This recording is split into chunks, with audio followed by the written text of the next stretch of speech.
Less than 48 hours ago, President Barack Obama visited the University of Queensland to address students and faculty on a number of issues from climate change to gender equality. We're joined by our partners at the University of Queensland who were on hand covering the speech and join us live right now to share their experiences and their thoughts on President Obama's address. Welcome Evangeline Dixon and Bo Daly. Thanks for having us. Yeah, thanks for having us. So Evangeline, could you share with us what your experience was like and what the atmosphere was like on campus yesterday? Yeah, really different. Very excited, as you might imagine. It's a pretty big deal for the university. But the whole campus had been became a declared zone. So there's lots and lots of extra security. Okay. It's kind of harder to get in here. Lots of fences. So the campus was deserted for a couple of days there. But today, so many people. And everyone was just really pumped up. It was, it was amazing. It was a good time. That's fantastic. It seems like a once-in-a-lifetime experience. But Bo, can you tell us where were you during the address?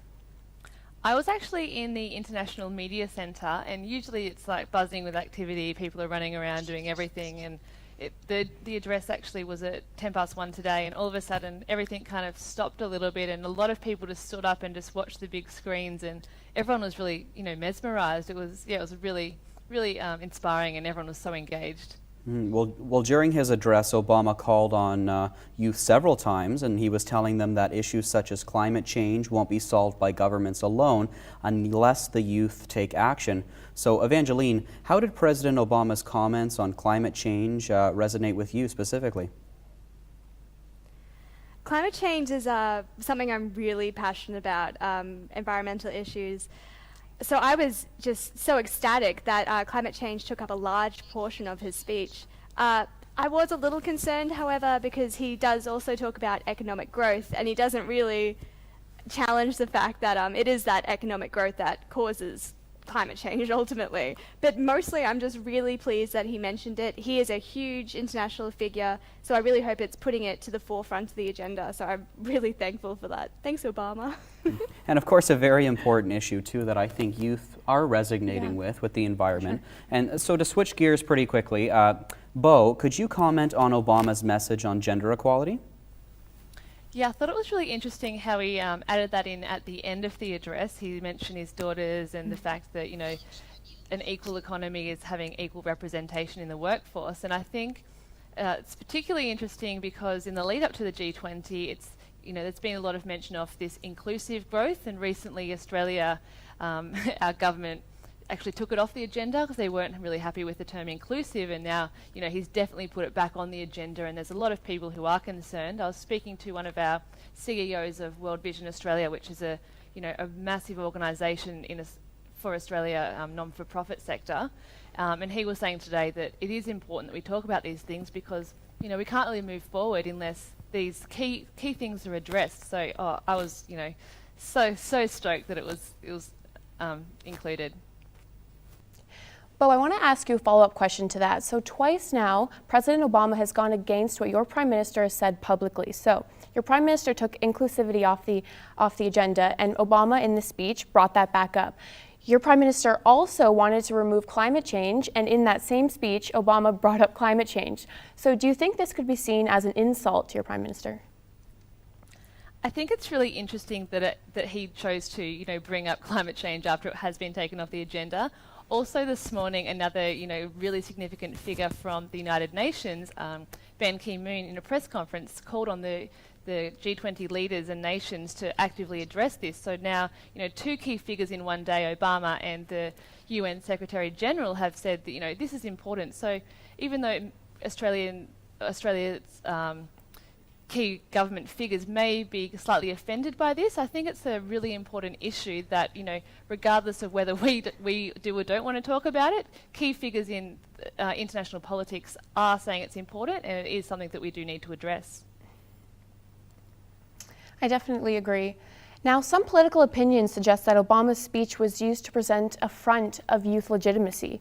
Do you think that this is an effective means to involve younger generations in politics? Evangeline, could you explain? First of all, I just think it's great that President Obama takes the time out to talk at universities. He does it often, And it's something that we really appreciate. I think it definitely in the short term is a great way to engage Generation Y in politics. I was out there today taking reactions from people leaving the speech, and everyone was just so inspired. I keep hearing the words, inspired, really happy. I think in the long term, however, what we need to do is consistently do things like this, consistently engage young people, because yes, speeches like this are effective in the short term, but not necessarily in the long term. Yeah, I definitely think that there needs to be more of a connection between current politicians and talking specifically for youth so they understand. Bo, could you also share your insights? I think there is that need to,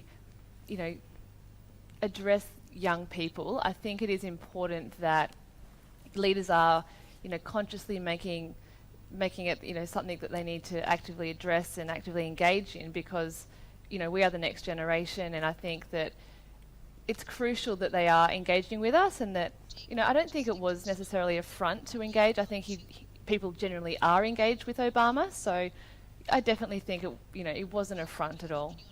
Our Prime Minister, Stephen Harper, made it clear that he will not be discussing climate change at the G20. Do you think working with the G20 or working against the G20, such as in protest, is the best way to make your change? Evangeline, do you mind sharing your thoughts?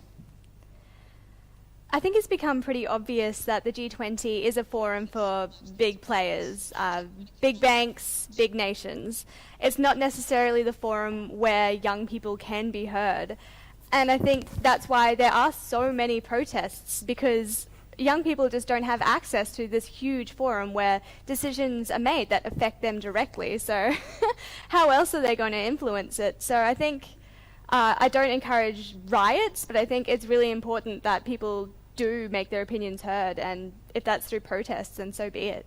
That's right. Well, Evangeline and Bo, thank you so much for your thoughts and joining us, and good luck with the rest of your coverage at the G20. Thank you so much. It's been a pleasure. Thanks for having us.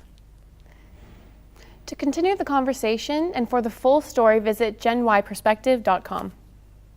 This is the Gen Y Perspective. Thank you for watching. To watch more, go to genyperspective.com.